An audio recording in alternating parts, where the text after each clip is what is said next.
Hello दोस्तों, स्वागत है आपका आपके अपने चैनल पर और मैं हूं आपका दोस्त अंबा तिवारी। एक बहुत इंपॉर्टेंट डे था क्योंकि आज प्रेजेंट हुआ हमारा यूनियन बजट 2025-26 और अब मैं लेकर आया हूं आप सभी के लिए यूनियन बजट 2025-26 की फीचर। जी हाँ दोस्तों, डिटेल्ड एनालिसिस की फीचर्स का।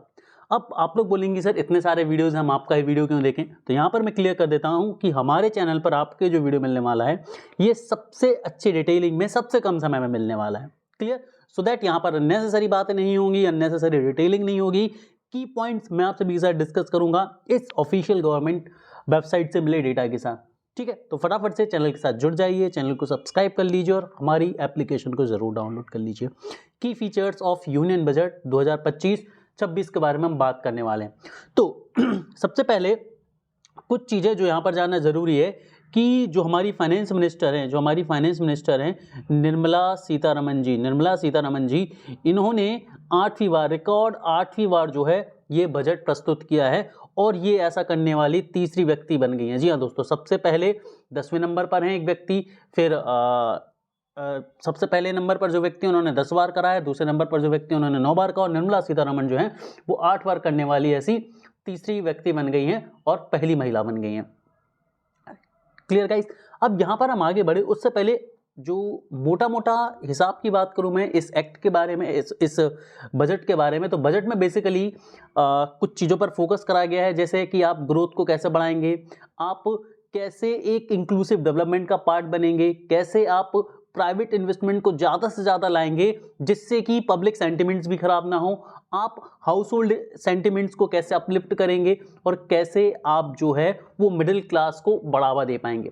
क्लियर, अब यहाँ पर बार बार कुछ शब्दों की बात करी गई थी निर्मला सीतारमन जी के द्वारा जिनमें गरीब, यूथ, अन्नदाता और नारी इन शब्दों का बार बार उपयोग किया गया था और जो हाईलाइट्स थी आज की इस यूनियन बजट की वो कहीं ना कहीं इन्हीं के इर्द गिर्द हमें घूमने को मिलती है। तो इन्हीं के इर्द गिर्द हमें यहाँ पर देखने को जो है ये हाईलाइट्स भी मिलती हैं। तो जर्नी और डेवलपमेंट के लिए जो 4 बड़े एरियाज को छांटा है सरकार ने कि जिनके द्वारा आप इस डेवलपमेंट की अपनी यात्रा को पूरे करेंगे, तो वो जो 4 एरियाज रहे हैं वो 4 एरियाज रहे हैं आपके एग्रीकल्चर, एमएसएमई इन्वेस्टमेंट और यहाँ पर हमें देखने को मिलता है एक्सपोर्ट। जी हाँ दोस्तों, इन 4 एरियाज में डेवलपमेंट की बात जो है वो गवर्नमेंट ने करी है और इन 4 एरियाज पर अच्छा खासा जो है वो फोकस भी करा गया है। इसके साथ ही गवर्नमेंट ने ये भी बोला है कि यदि भारत को एक विकसित भारत का जो कंसेप्ट यहाँ पर आया है जिसे हम आगे पढ़ने वाले हैं, तो विकसित भारत के कंसेप्ट की भी यहाँ पर बात करी गई है। ठीक है, तो यहाँ पर ये जो लाइन भी बोली गई थी कि ये जो कंट्री है ये सिर्फ एक मिट्टी नहीं है, ये लोग हैं, ये लोगों का यहाँ पर देश है। अब यहाँ पर बात क्या करी गई थी निर्मला सीतारमन जी के द्वारा कि एस्पायरेशन फॉर विकसित भारत, ये बहुत इंपॉर्टेंट चीज़ है। अब यहाँ पर विकसित भारत की बात बड़े खुले तरीके से हुई, बहुत ज़्यादा बड़ा चढ़ाकर हुई, तो यहाँ पर विकसित भारत को अचीव कैसे करा जाएगा ये बात करी गई। तो विकसित भारत को अचीव करने के लिए यहाँ पर हमने देखा कि भाई एक्सेलरेशन ग्रोथ होगी, सिक्योर इंक्लूसिव डेवलपमेंट की यहाँ पर बात करी गई, मिडिल क्लास को आगे बढ़ाने की बात करी गई, यहाँ पर प्राइवेट सेक्टर इन्वेस्टमेंट की बात करी गई, साथ ही हाउस होल्ड लिमिट को अपलिफ्ट करने की बात करी गई और ये भी बात करी गई कि विकसित भारत यदि आपको पाना है तो विकसित भारत के लिए क्या होना चाहिए। तो सबसे पहला जो टारगेट रखा गया वो ये रखा गया कि जीरो पॉवर्टी होनी चाहिए, है ना, जीरो पॉवर्टी यहाँ पर होनी चाहिए, मतलब गरीबी पूरी तरह से खत्म करनी है। इसके अलावा 100% गुड क्वालिटी के स्कूल्स होने चाहिए, अच्छी एजुकेशन होनी चाहिए। इसके अलावा बात करी गई कि हेल्थ केयर को हमें अचीव करना है और ज़्यादा से ज़्यादा मीनिंगफुल एम्प्लॉयमेंट प्रोवाइड कराने हैं और महिलाओं को बढ़ चढ़कर हमारी वर्कफोर्स का हिस्सा बनाना है और इस नंबर को जो है वो 70% तक पहुंचाने की बात करेगी। मतलब महिलाओं का जो पार्टिसिपेशन है हमारे वर्कफोर्स में उसको 70% तक बढ़ाने की बात करी गई है यदि विकसित भारत के संकल्प को हमें पूरा करना है। तो यहाँ पर हम आगे बढ़ें, तो आगे बढ़ेंगे तो अब हम देखेंगे कि अलग अलग सेक्टर ने गवर्नमेंट ने क्या क्या रिफॉर्म्स करे हैं, उनके बारे में हम चर्चा करेंगे कि भाई अलग अलग सेक्टर्स में किस तरह से गवर्नमेंट जो है वो आगे बढ़ेगी। उससे पहले जो ओवरऑल सिनारियो रहे हैं इस पर्टिकुलर बजट के कि जो सरकार है उसका जो टारगेट है वो रिफॉर्म्स पर लाने पर था, फाइनेंशियल सेक्टर को बूस्ट करने पर था, किस तरह से आप अर्बन और रूरल डेवलपमेंट को आगे बढ़ाएंगे, पावर सेक्टर को बूस्ट कैसे करना है और टैक्सेशन जो कि सबसे बड़ा रिफॉर्म बनकर यहाँ पर सामने आया। तो यहाँ पर यदि हम सबसे पहले बात करें तो जो डेवलपमेंट किया जाएगा उसमें फोकस किसको करा गया, ये देखिए गरीब को, यूथ को, अन्नदाता को और नारी को। यहाँ पर गरीब मतलब एक बहुत बड़ी क्लास को आपने कवर किया। यहाँ पर यूथ की बात करी गई है। आज के समय यूथ, जो भारत एक युवा देश है, भारत के बारे में बोला जाता है कि भारत एक युवा देश है, और यहाँ पर गवर्नमेंट का एस्पायरेशन है कि इस यूथ को मैक्सिमाइज करना है, इस यूथ की पावर्स को, नॉलेज को मैक्सिमाइज करना, और इस यूथ को भी मैक्सिमम चीज़ें जो है वो अवेलेबल करानी पड़ेंगी इस चीज़ के लिए आपको। यहाँ पर अन्नदाता मतलब किसानों को, और नारी मतलब जैसा कि मैंने आपको बताया कि विकसित भारत के लिए ये माना गया है कि 70% महिलाओं को भारतीय वर्कफोर्स का हिस्सा बनाना पड़ेगा, तब जाकर भारत जो है वो अपनी विकसित भारत की यात्रा को, संकल्प को पूरा कर पाएगा। अब यहाँ पर बात करी गई है कि एग्रीकल्चर के लिए क्या क्या चीज़ें करी गई है, एग्रीकल्चर ग्रोथ के लिए क्या क्या चीज़ें करी गई हैं, और रूरल प्रॉस्पेरिटी को बढ़ाने के लिए क्या क्या चीज़ें करी गई हैं। तो सबसे पहले उसको देख लेते हैं। तो अब यहाँ से मैं सेक्टर वाइज चीज़ें आपके लिए बताने वाला हूँ। तो यहाँ पर हम सबसे पहले बात करें तो यहाँ पर हमें देखने को मिलेगा कि प्रधानमंत्री धन धान्य कृषि योजना जो है वो शुरू करी जाएगी, जिसका काम होगा एग्री डिस्ट्रिक्ट प्रोग्राम होगा, मतलब ये जिला लेवल पर बनने वाला एक प्रोग्राम होगा। इसमें 100 जिलों को जो है वो चुना जाएगा और 1.5 करोड़ फार्मर्स को इसमें जो है इंक्लूड किया जाएगा। तो प्रधानमंत्री धन धान्य कृषि योजना जो कि इस बजट में हमें देखने को मिली। इसके आगे हम बात करते हैं, जो अगली योजना हमें देखने को मिलती है वो यहाँ पर आप देख सकते हैं, एनहांस क्रेडिट थ्रू केसीसी। अब यहाँ पर आप सीख बताओगे कि जो केसीसी है, किसान क्रेडिट कार्ड है, ये एक बहुत एस्पायरेशनल चीज़ जो है वो गवर्नमेंट ने शुरू करी थी, और इसने बहुत हद तक किसानों को जो है वो मदद करी, इसने बहुत हद तक किसानों को जो है मदद करी है। तो यहाँ पर ये किया जाएगा कि भाई जो शॉर्ट टर्म लोन ये प्रोवाइड कराती है केसीसी। शॉर्ट टर्म लोन का मतलब ये होता है कि loan up to 1 year, loan up to 1 year या फिर 12 मंथ, मतलब वो लोन जो 12 महीने के अंदर अंदर भरी जानी होती है, उसे हम शॉर्ट टर्म लोन कहते हैं। तो केसीसी के द्वारा जो लोन मिलती है वो शॉर्ट टर्म लोन मिलती है। इसका टारगेट क्या होता है? इसका टारगेट होता है कि भाई एक छोटी मझोली लोन लेकर जो किसान हैं वो अपनी खेती करते हैं, अपने छोटे मोटे इक्विपमेंट्स खरीद सकते हैं। इसके तहत कुछ बड़े लोन्स भी ऑफर किए जाते हैं, जिसमें वो ट्रैक्टर खरीद सकते हैं, दूसरी मशीनरीज खरीद सकते हैं। ये दूसरे पार्ट होते हैं, दूसरे प्रोडक्ट होते हैं, लेकिन केसीसी का जो प्राइमरी फोकस होता है वो short term agri loan provide कराना होता है किसानों को, या तो 0 इंटरेस्ट पर या फिर बहुत मिनिमम इंटरेस्ट पर। चलिए, तो यहाँ पर लगभग 7.7 करोड़ फार्मर जो हैं, इसके अलावा फिशरमैन जो हैं, डेयरी फार्मर जो हैं, इन्होंने इस लोन को जो है वो अपने लिए एप्लीकेबल करा पाए। यदि हम बात करें मिशन फॉर कॉटन प्रोडक्टिविटी, अब यहाँ पर कॉटन के लिए सरकार क्या काम करती है, तो आपसे पता होना चाहिए कि 5 ईयर मिशन जो है वो प्लान किया जा रहा है, जिसमें कॉटन की प्रोडक्टिविटी को बढ़ाने के लिए काम किया जाएगा। कॉटन की प्रोडक्शन को बढ़ाने के लिए यहाँ पर क्या किया जाएगा, सरकार के द्वारा काम किया जाएगा। इसके अलावा बात क्या करी गई है, इसके अलावा बात करेगी national mission on high yielding seeds. High yielding seeds का मतलब ये है कि सरकार ये चाह रही है कि कुछ एक टारगेट लेके रखा है जिस पर उन्हें किसानों की जो इनकम है उसे डबल करना है। ये हम काफ़ी दिन से सुनते आ रहे हैं। अब किसानों की इनकम डबल कैसे होगी? किसान यदि अच्छी ग्रोथ करेंगे, खेतों में यदि अच्छी फसल होगी, तब ही किसानों की जो आय है वो दुगनी हो सकती है। अब इसके लिए कई सारी चीज़ें हैं कि उनके पास पानी अच्छा होना चाहिए, एनवायरनमेंट अच्छा आना चाहिए, ये हमारे कंट्रोल में नहीं है। लेकिन क्या जो सीड्स हैं उनको डेवलप किया जा सकता है, अच्छी क्वालिटी के सीड्स को डेवलप किया जा सकता है, और यदि अच्छी क्वालिटी के सीड्स को डेवलप किया जाएगा तो कहीं ना कहीं उनसे अच्छी फसल होगी, जेनरिक जो सीड्स बनेंगे उनसे कहीं ना कहीं अच्छी फसल होगी। तो उसे मिशन पर लिया गया है। और मखाना बोर्ड इन बिहार, ठीक है, मखाना हम सभी जानते हैं, तो मखाना बोर्ड जो है वो बिहार में इस्टेब्लिश किया जाएगा और इसमें एक एफपीओ के द्वारा इसको बढ़ावा दिया जाएगा। तो ये इतनी चीज़ें थी जिसमें बात करी गई है कि भाई किस तरह से आप एग्रीकल्चर को आगे ले जाएगी गवर्नमेंट इस बजट के दौरान, ठीक है। अब यहाँ पर बात करते हैं हम आत्मनिर्भरता इन पल्सेस। अब यहाँ पर हम बात कर रहे हैं एग्रीकल्चर की, पल्सेस में हम आत्मनिर्भर कैसे बनेंगे? तो पल्सेस में आत्मनिर्भर बनने के लिए गवर्नमेंट ने 6 ईयर मिशन जो है वो लॉन्च किया है, विद स्पेशल फोकस ऑन तुअर, उड़द और मसूर। तुअर दाल, उड़द दाल और मसूर दाल, ये हम सभी ने बहुत कॉमनली सुना है, घरों में सुना है, हम सभी ने खाई भी है, तुअर की दाल, उड़द की दाल और मसूर की दाल। तो इनके प्रोडक्शन को बूस्ट करने के लिए सरकार ने 6 ईयर प्लान जो है वो गठित किया है। इसके अंदर क्या देखा जाएगा? Development and commercial availability of climate resilient seeds, मतलब ऐसे बीज बनाए जाएंगे जो क्लाइमेट के साथ फ्रेंडली होंगे, और यदि क्लाइमेट ऊपर नीचे थोड़ा बहुत होता भी है तो भी वो अपने आप को थोड़ा सा सक्सीड कर पाए, तो भी वो ग्रो कर पाए, मतलब थोड़ी सी एडवर्स सिचुएशन भी हो तब भी वो सीड जो है वो अच्छे रिजल्ट्स, अच्छे जो पैदावार है वो किसकों को दे पाएँ। इसके अलावा एनहांसिंग प्रोटीन कंटेंट, और ये देखा जाएगा कि भाई दाल में जो है वो प्रोटीन का कंटेंट बना रहे, और इंक्रीजिंग प्रोडक्टिविटी को आपको इंक्रीज करना है तो ऑब्वियस सी बात है वो सीड्स से किया जाएगा, साथ में जो फर्टिलाइजर्स की ज़रूरत पड़ती है या पानी की जो ज़रूरत पड़ती है उसको सही मात्रा में सरकार कोशिश करेगी उपलब्ध कराना, वो इन 6 साल के मिशन में ही करने की कोशिश करी जाएगी। इसके अलावा प्री और पोस्ट हार्वेस्ट शॉर्टेजेस जो होती हैं उनको भी सरकार फुलफिल करने की कोशिश जो है वो जरूर करेगी।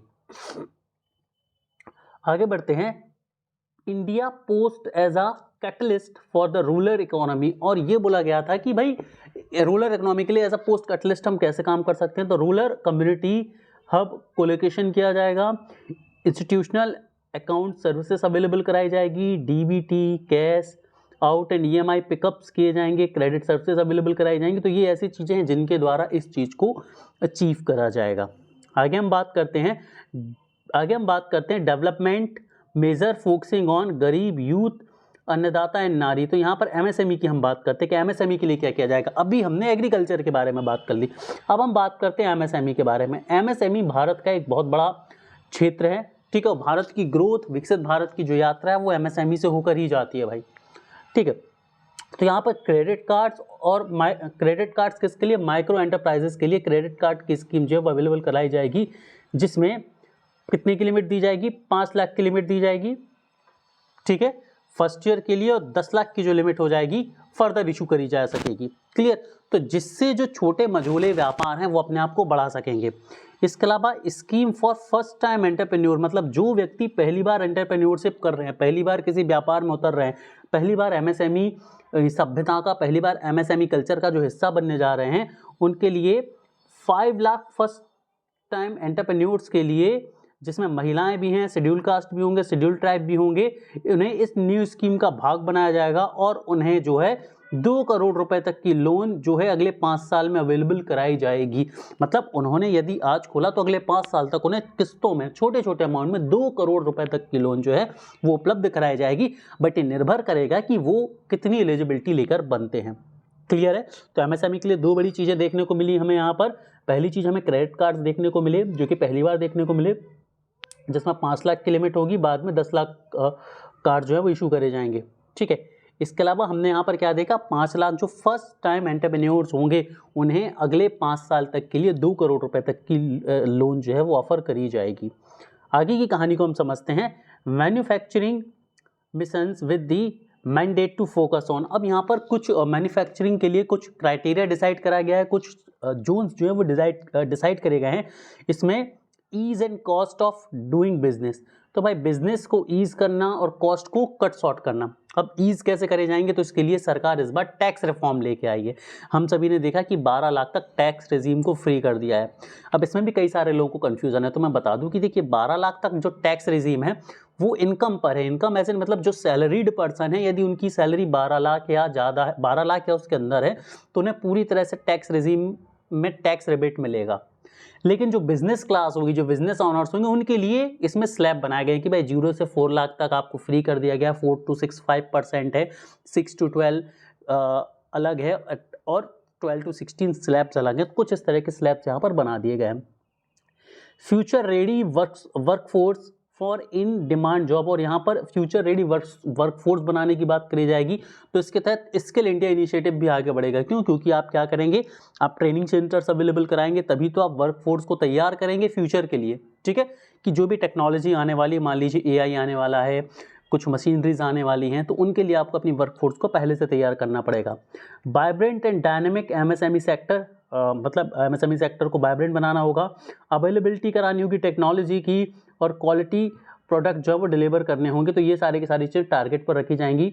इसके अलावा major for labour intensive sector, labour intensive sector में बात ये करी गई है, जैसे कि जो फोकस किया जाएगा फुटवेयर और लेदर सेक्टर पर किया जाएगा। इसमें 22 लाख पर्सन जो हैं वो लगभग 4 लाख करोड़ का टर्नओवर जो है वो जनरेट करते हैं। इसके अलावा बात करें major for the toy sector, इसके अलावा सपोर्ट फॉर फूड प्रोडक्शन। तो यहाँ पर हम देख पा रहे हैं भाई कि कितनी जगहों पर हमें चीज़ें देखने को मिल रही हैं। लेदर सेक्टर, इसके अलावा टॉय सेक्टर और फूड सेक्टर, इन तीनों के तीनों सेक्टर्स के ऊपर भी सरकार का फोकस है, क्योंकि ये एमएसएमई की रीढ़ कहे जाएंगे। एमएसएमई की रीढ़ जो है वो कहे जाएंगे, ताकि इनको बूस्ट करके एमएसएमई को आप आगे बढ़ा पाएँ। ठीक है, अब यहाँ पर कुछ जो है वो चेंजेस करे गए हैं, जरा उन चेंजेस को भी हम समझ लेते हैं। क्या चेंजेस करे गए हैं सरकार के द्वारा, क्या चेंजेस सरकार के द्वारा करे गए, जरा उन चेंजेस को मैं आपको समझा देता हूँ यहाँ पर। तो समझिए, significant enhancement for credit availability with guarantee cover, credit availability with guarantee cover. तो यहाँ पर क्या किया गया है, जो एमएसएमई हैं, जो एमएसएमई सेक्टर हैं और स्टार्टअप, दो अलग अलग कैटेगरी। एमएसएमई जो इस्टेब्लिश्ड स्टार्टअप होते हैं वो एमएसएमई में आ जाएंगे पहले, या स्टार्टअप मतलब जो अभी अभी शुरू हुए। तो एमएसएमई की बात करूं तो जो क्रेडिट गारंटी कवर उन्हें अवेलेबल कराया जाएगा, ये फिलहाल एमएसएमई के लिए 5 करोड़ था और स्टार्टअप के लिए 10 करोड़ था, करोड़ में वैल्यू।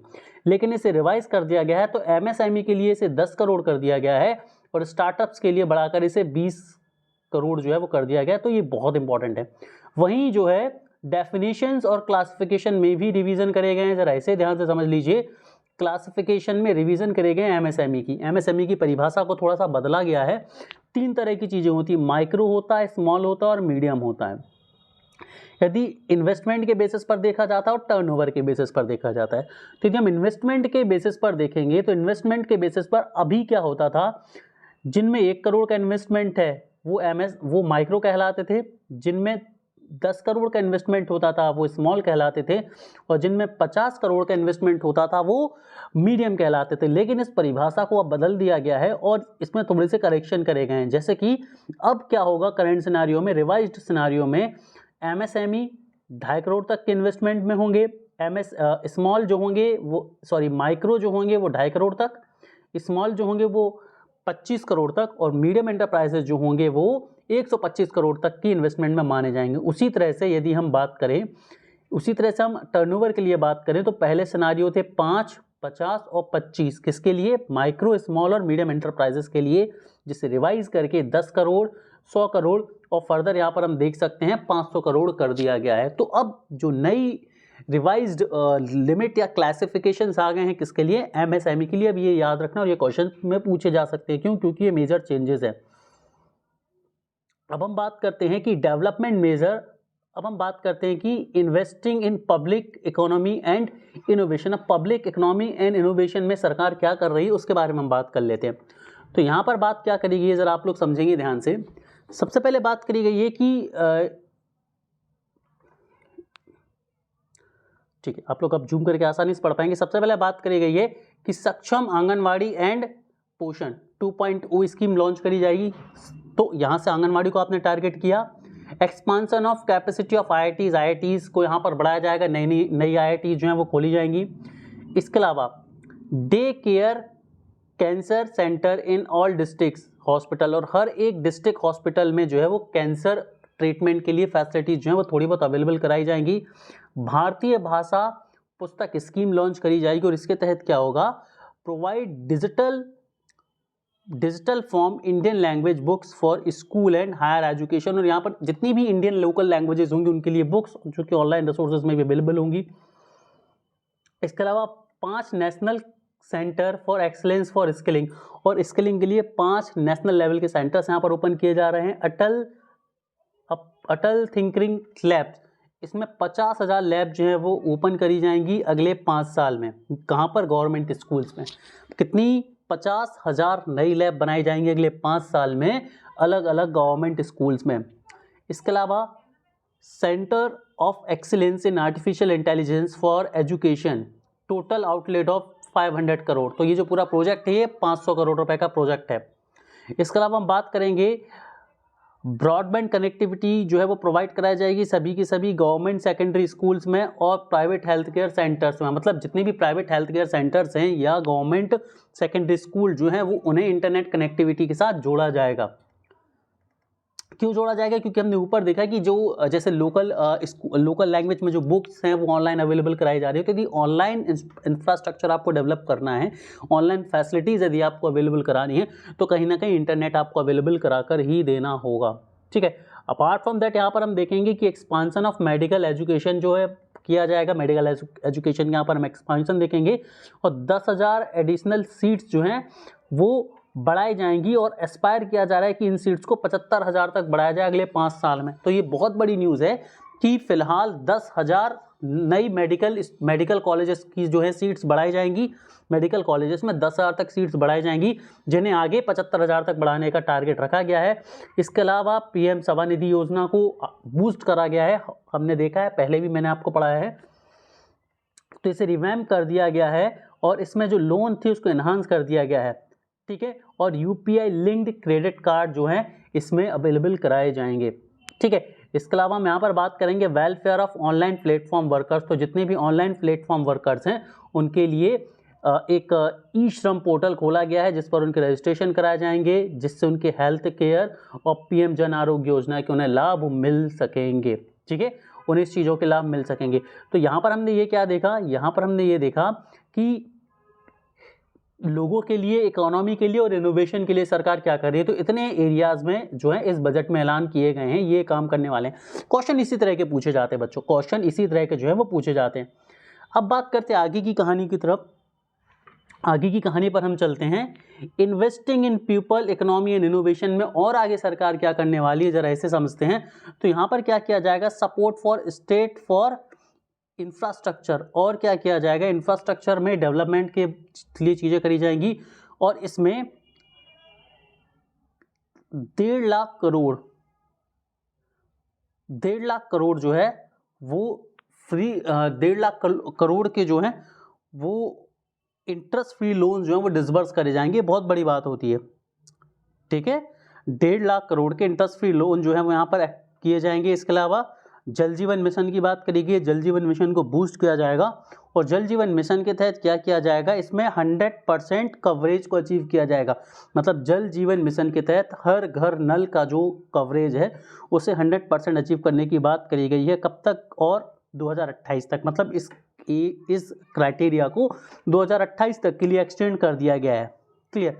इसके अलावा पावर सेक्टर्स में रिफॉर्म्स की बात करी गई है। अब पावर सेक्टर्स में रिफॉर्म्स की बात करी गई तो इसमें क्या किया गया, इनिशिएटिव लिए गए डिस्ट्रीब्यूशन रिफॉर्म्स से, जिसमें इंटर स्टेट ट्रांसमिशन की बात करी गई और additional borrowing of 0.5% of GSDP to state contingent to the other reforms, ठीक है। इसके अलावा आगे क्या बात करी गई है, असेट मैनेजमेंट प्लान की यहाँ पर बात करी गई है 2025 से लेकर 2030 के लिए, मतलब अगले 5 साल के लिए असेट मैनेजमेंट की बात करी गई है। और 10 लाख करोड़ नए प्रोजेक्ट जो हैं वो यहाँ पर खोले जाएंगे। इसके तहत अर्बन चैलेंज फंड बनाया जाएगा जिसमें 1 लाख करोड़ दिए जाएंगे इम्प्लीमेंट करने के लिए, क्लियर, इम्प्लीमेंट करने के लिए, जिसमें सिटीज़ की जो है ग्रोथ है उसको टारगेट किया जाएगा, जिसमें वाटर और सैनिटेशन पर मुख्य रूप से फोकस किया जाएगा। तो ये बहुत इंपॉर्टेंट पॉइंट जो है वो निकल कर सामने आता है। आगे की हम बात करते हैं, ये पूरी सीरीज चल रही है कि पीपल, इनोवेशन और इकोनॉमी में सरकार ने इस बार एजेंडा में क्या क्या रखा है, उसी के यहाँ पर हम बात कर रहे हैं। आगे बात करें maritime development fund. Maritime development fund बनाया जाएगा जिसमें 25,000 करोड़ रुपए लिए जाएंगे। कितने, 25,000 करोड़ रुपए, जो कि लॉन्ग टर्म फाइनेंसिंग अवेलेबल कराया जाएगा, जिसमें 49% जो कंट्रीब्यूशन होगा वो गवर्नमेंट करेगी। मतलब 49% का जो कंट्रीब्यूशन होगा वो गवर्नमेंट करेगी, बचे हुए 51% जो होंगे वो अदर के लिए रहेंगे।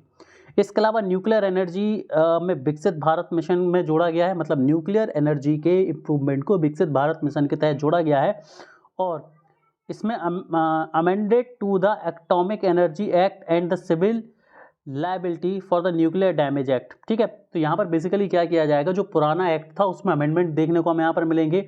उड़ान स्कीम जोड़ी गई है, इसमें रीजनल कनेक्टिविटी के लिए 120 नई डेस्टिनेशन और 4 करोड़ पैसेंजर्स को अगले 10 साल में बेनिफिट किया जाएगा। मतलब अगले 10 साल में 120 नए एयरपोर्ट सरकार बनाएगी। डेस्टिनेशन का मतलब यही हुआ ना कि 120 नए एयरपोर्ट जो है वो हमें देखने को मिलेंगे। इसका मतलब ये है कि भारत में आज की स्थिति में अगले 10 साल में 120 नई एयरपोर्ट सिटी जो है वो बन जाएंगी। इसके अलावा बात करी गई है future needs of Bihar. Bihar पर फोकस किया गया और यहाँ पर वेस्टर्न कोसी केनाल और ERM प्रोजेक्ट बिहार को दिए गए हैं। स्वनिधि फंड 2.0 आ गया है यहाँ पर, और 15,000 करोड़ रुपए का जो है इसमें फंड एलोकेट सरकार के द्वारा किया गया है। आगे की चीज़ें समझते हैं। एम्प्लॉयमेंट लेड ग्रोथ क्या होती है, तो यहाँ पर क्या बात करेगी कि जो टॉप 50 टूरिस्ट डेस्टिनेशन हैं, टूरिस्ट डेस्टिनेशन साइट हैं to be developed in partnership with state, मतलब राज्यों के साथ केंद्र सरकार मिलेगी। और जो 50 प्रमुख डेस्टिनेशन है, जैसे आप बात करें, आप अयोध्या जाएंगे या आप साउथ में कहीं घूमने जाते हैं, आप अहमदाबाद में कहीं घूमने जाते हैं, आप दिल्ली में कहीं घूमने जाते हैं, जो टॉप 50 टूरिस्ट डेस्टिनेशन होंगी वहाँ पर स्टेट के साथ सेंट्रल गवर्नमेंट कोलैबोरेशन करेगी और वहाँ पर नई जॉब्स बनाने की कोशिश करेगी। Performance linked incentive to states के लिए परफॉर्मेंस लिंक्ड इंसेंटिव प्रोग्राम चलाया जाएगा, जिसमें जो जितनी अच्छी परफॉर्मेंस देगा उतने अच्छे बेनिफिट्स मिलेंगे। Mudra loan for home stays available कराया जाएगा। Ease of travel and connectivity to the tourism destination, और जितनी भी टूरिज्म डेस्टिनेशन होंगी वहाँ पर ट्रैवलिंग को आसान बनाने के लिए थोड़े से सुधार हमें वहाँ पर देखने को मिल सकते हैं। इंटेंसिव स्किल डेवलपमेंट प्रोग्राम हमें देखने को मिल सकता है, और ई वीज़ा फैसिलिटी भी जो है इंट्रोड्यूस करी जा रही है। सारी की सारी चीज़ें हमें यहाँ पर देखने को मिलेगी। आगे बात करते हैं investing in people, economy and innovation में आगे क्या बात करी गई है। तो यहाँ पर हम देख पा रहे हैं कि पीएम रिसर्च फेलोशिप का प्रोग्राम चालू किया जाएगा, जिसके तहत आईआईटी और आईआईएस जो है वो एस्टैब्लिश करे जाएंगे। जीन बैंक फॉर क्रॉप ग्रांटलैंड, तो यहाँ पर क्रॉप्स को जो है वो बढ़ाने के लिए, क्रॉप्स की ग्रोथ के लिए, सीड्स की ग्रोथ के लिए, अच्छी रिसर्च के लिए यहाँ पर जीन बैंक जो है वो एस्टैब्लिश किया जाएगा। इसके अलावा ज्ञान भारतम मिशन जो है वो भी सर्च चालू किया जा रहा है। क्लियर। और इसमें डिजिटल रिपोजिटरी बनाई जाएगी जो कि इंडियन नॉलेज सिस्टम को ट्रैक करेगी। क्लियर। इसके अलावा यहाँ पर क्या बात करी जा रही है, इसके अलावा रिसर्च डेवलपमेंट एंड इनोवेशन पर 20,000 करोड़ रुपए सरकार के द्वारा इस बजट में एलोकेट किए गए हैं। इसके अलावा नेशनल जियोस्पेटियल मिशन जो है ये भी लॉन्च किया गया है। क्लियर। और इसमें पीएम गति शक्ति का उपयोग किया जाएगा और इसके इंफ्रास्ट्रक्चर को जो है वो बिल्ड किया जाएगा, डेवलप किया जाएगा इसके तहत। अब बात करते हैं प्रमोटिंग एक्सपोर्ट को प्रमोट करने के लिए सरकार यहाँ पर इस फाइनेंशियल ईयर में क्या करने वाली है, इस बजट में क्या अनाउंस किए गए हैं उसके यहाँ पर हम बात कर लेते हैं ज़रा। तो यहाँ पर हम बात करते हैं एक्सपोर्ट प्रोटेक्शन मिशन जो है वो एक्सपोर्ट प्रमोशन मिशन जो है वो लॉन्च किया गया है, और इसमें क्रॉस बॉर्डर एक्सपोर्ट क्रेडिट और एमएसएमई को मिलाकर एक कंबाइंड प्रोग्राम बनाया जाएगा। भारत ट्रेड नेट, एक डिजिटल पब्लिक इंफ्रास्ट्रक्चर डेवलप किया जाएगा जिसका नाम भारत ट्रेड नेट रखा गया है, बीटीएन जिसे शॉर्ट में बोला जाएगा, जो कि इंटरनेशनल ट्रेड में यूज़ किया जाएगा और एक यूनिफाइड प्रोग्राम जो है वो सभी के सभी बिजनेसेस के लिए बना कर देगा। इसमें ग्लोबल सप्लाई चेन से इसे जोड़ा जाएगा। आगे हम बात करते हैं तो नेशनल फ्रेमवर्क फॉर जीसीसी यहाँ पर डेवलप किया जाएगा, और इसके अलावा warehouse facility for air cargos, मतलब जितने भी एयर कार्गोज होते हैं उनके लिए वेयर हाउस फैसिलिटीज़ जो है वो अवेलेबल कराई जाएगी। ऑब्वियस सी बात है, आपको एक्सपोर्ट को यदि प्रमोट करना है तो आपको कार्गोज तो अवेलेबल कराने ही पड़ेंगे, ठीक है, जो कि हाई वैल्यूज़ होंगे। ठीक है। इसके अलावा फाइनेंशियल सेक्टर रिफॉर्म्स को हम समझ लेते हैं। अब ये इंपॉर्टेंट है यहाँ पर कि भाई फाइनेंशियल सेक्टर में सरकार क्या क्या रिफॉर्म्स कर रही है। फाइनेंशियल सेक्टर के यहाँ पर हम बात कर रहे हैं, तो फाइनेंशियल सेक्टर में हमें क्या क्या रिफॉर्म्स देखने को मिल रहे हैं, ज़रा इन्हें वन बाय वन समझ लेते हैं।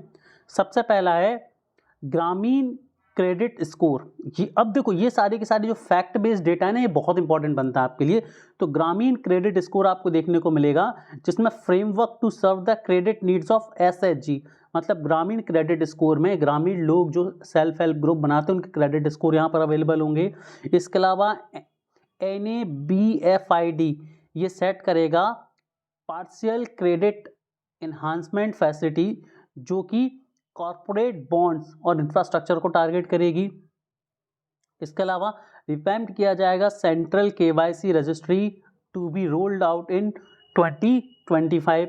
इसके अलावा rationalisation of requirement and procedure for speedy approval of company mergers. इसके अलावा बात करी जाएगी FDI limits for insurance sector will be raised from 74 to 100%। अब ये बहुत इंपॉर्टेंट चीज़ है, सुपर इंपॉर्टेंट बोलूँगा मैं, कि जो फाइनेंशियल सेक्टर्स हैं, जो इंश्योरेंस सेक्टर्स हैं, वहाँ पर जो FDI थी इसको 74% से बढ़ाकर 100% कर दिया गया। ये सुपर इंपॉर्टेंट फैक्ट है यहाँ पर। टैक्स रिफॉर्म्स की हम यहाँ पर बात करते हैं, तो टैक्स रिफॉर्म्स में हमें बहुत सारी चीज़ें देखने को मिली हैं। डायरेक्ट टैक्सेस में स्लैब्स में चेंज हुए हैं। इसके लिए मैं एक जो है PDF डाल दूंगा, उससे आप पढ़ सकते हैं। न्यू इनकम टैक्स बिल में हम इसे पढ़ाएंगे आपको। इसके अलावा हमें देखने को मिलेगा रेगुलेटरी रिफॉर्म्स भी हमें यहाँ पर देखने को मिले हैं। ठीक है। अब बात करते हैं आगे की कहानी की, तो high level committee for regulatory reforms यहाँ पर डेवलप किए जाएंगे, इन्वेस्टमेंट फ्रेंडलीनेस बनाया जाएगा, इंडेक्सेस ऑफ स्टेट बनाए जाएंगी, अलग अलग स्टेट की इंडेक्सिंग करी जाएगी जिससे वो किस तरह के परफॉर्मेंस दे रही है उसको कंपेयर किया जाएगा और उन्हें मोटिवेट किया जाएगा। FSDC मैकेनिज्म को अप्रूव करा जाएगा और जन विश्वास बिल 2.0 जो है लाया जाएगा और इसमें क्या किया जाएगा, इसमें 100 प्रोविजंस बनाए जाएंगे अलग अलग लॉज के। आगे की कहानी पढ़ते हैं, इनडायरेक्ट टैक्स प्रपोजल्स क्या लाए गए हैं जरा इसे हम समझ लेते हैं। Rationalisation of custom tariff structure for industrial goods, तो यहाँ पर क्या क्या किया गया ये समझ लेते हैं जरा, कि रिमूवल ऑफ 7 टैरिफ रेट्स, अलग अलग जो 7 टैरिफ रेट होते थे इन्हें हटा दिया गया है। Apply not more than 1 cess और सरचार्जेस, तो यहाँ पर सरचार्जेस को यहाँ पर घटाया जा रहा है।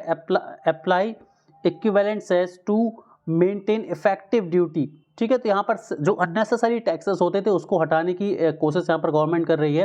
अब सेक्टर स्पेसिफिक प्रपोजल्स क्या क्या हुए, किस किस सेक्टर में क्या क्या प्रपोजल्स हैं जरा हम इसे देख लेते हैं। इस PDF को मैं टेलीग्राम चैनल पर डाल दूंगा, साथ ही एप्लीकेशन पर भी डाल दूंगा, तो टेलीग्राम चैनल और एप्लीकेशन की लिंक डिस्क्रिप्शन बॉक्स में दी गई बच्चों। आगे बात करते हैं अलग अलग सेक्टर्स में जो रिफॉर्म करे गए जरा उसे हम समझ लेते हैं। तो सबसे पहले बात करते हैं मेक इन इंडिया की, तो मेक इन इंडिया में exemption to open cell for LED LCD TV looms for textile capital goods for lithium ion battery of mobile phones and EVs, तो यहाँ पर मेक इन इंडिया इनिशिएटिव में से डाला गया है। प्रमोशन ऑफ MRO किया गया है, तो exemption of 10 years on goods for ship building, ठीक है, यहाँ पर एग्जाम्पशन दिए गए हैं। एक्सपोर्ट प्रमोशन की बात करी गई है, तो इसमें ड्यूटी फ्री इनपुट्स की बात करी गई है, ठीक है। इसके अलावा ट्रेड फैसिलिटेशन की हम बात करें तो time limit fixed for finalisation of provisional assessment की बात करी गई है, और जो लिमिट है इसे 1 साल तक कर दिया गया IGCR के लिए। आगे बात करते हैं हम, आगे की जो कहानी है बात करती है improved access to life saving medicine. अब मेडिसिन पर क्या इम्प्रूवमेंट हुए हैं, हेल्थ केयर में क्या रिफॉर्म्स आए हैं जरा उसकी बात कर लेते हैं। तो 36 जो लाइफ सेविंग ड्रग्स हैं, मेडिसिन से, इनको एग्जाम्प्टेड किया गया है लिस्ट से, जो स्टैम्प ड्यूटी या जो टैक्सेस लगते थे वहाँ से एग्जाम कर दिया गया, जिस वजह से इनकी प्राइस सस्ती होगी। 6 मेडिसिन में 5% ड्यूटी लिस्ट में लाया गया है, 37 मेडिसिन और 13 नए पेशेंट असिस्टेंट प्रोग्राम जो है वो एग्जाम्प्ट कर दिए गए हैं टैक्सेस से, ठीक है, जो कहीं ना कहीं लोगों को रिलीफ अवेलेबल कराएंगे फॉर श्योर, ठीक है। डायरेक्ट टैक्स प्रपोजल क्या करा गया है जरा इसे समझ लीजिए। डायरेक्ट टैक्स प्रपोजल क्या करा गया है इसे समझ लीजिए। देखो, personal income tax reforms with focus on the middle class. अब देखो जरा यहाँ पर क्या है, 0 to 4 लाख के लिए टैक्स निल है, 4 से 8 लाख के लिए 5% है, 8 से 12 लाख के लिए 10% है, 12 से 16 लाख के लिए 12% है, 16 से 20 लाख के लिए 20% है, 20 से 24 लाख के लिए 25% है, और उसके बाद 25 लाख से ऊपर जो है ये कितना है, 30% है। कितना है, 30% है। तो यहाँ पर हम ये देख पा रहे हैं, ठीक है। अब यहाँ पर कुछ इंपॉर्टेंट चीज़ें हैं, rationalisation for TDS and TCS for easing difficulties. तो यहाँ पर क्या रिफॉर्म्स करे गए जरा इसे समझ लेते हैं हम। तो यहाँ पर यह बोला गया है कि जो टैक्स डिडक्शन लिमिट है सीनियर सिटीजन के लिए, इसे डबल कर दिया गया है, 50,000 से बढ़ाकर 1 लाख, मतलब 1 लाख पर ही टैक्स डिडक्शन। पहले 50,000 तक कोई टैक्स डिडक्शन नहीं होता था सीनियर सिटीजन के लिए, अब 1 लाख तक नहीं होगा। और जो एनुअल लिमिट है 2.4 lakh for TDS on rent, इसको इंक्रीज करके 6 लाख कर दिया गया। मतलब पहले 2,40,000 से ज़्यादा यदि रेंट आता था तो उस पर TDS लगता था, जिसे अब 6 लाख कर दिया गया है। तो ये भी एक अच्छी चीज़ है। इसके बाद बात करते हैं अगली, जो है एनकरेजिंग वॉलेंट्री कंप्लायंसेज।